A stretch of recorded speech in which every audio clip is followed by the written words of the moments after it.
ఒక నక్షత్రాన్ని ఇంకో నక్షత్రం తింటుందని మీకు తెలుసా? ఒక బైనరీ స్టార్ సిస్టంలో రెండు నక్షత్రాలు దగ్గరగా ఉంటాయి. వాటిలో దేనికైతే ఎక్కువగా గ్రావిటేషనల్ పుల్ ఉంటుందో దాన్ని ప్రైమరీ స్టార్ అని అంటారు. అలాగే తక్కువ గ్రావిటీ పుల్ ఉన్నదాన్ని సెకండరీ స్టార్ అని అంటారు.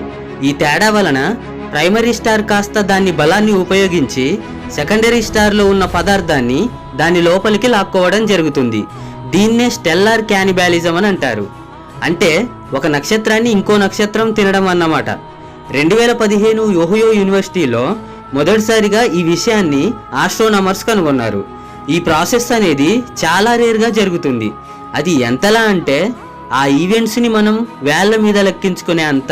చాలా వేడిగా ఉండే హైడ్రోజన్ అలాగే హీలియం అనే ఈ రెండు గ్యాసెస్ వలన స్టార్స్ ఏర్పడతాయి. వాటి మధ్య భాగంలో ఉన్న హైడ్రోజన్ మండి హీలియంగా మారుతుంది. దీనివల్లనే స్టార్స్ అనేవి ఎప్పుడు మెరుస్తుంటాయి.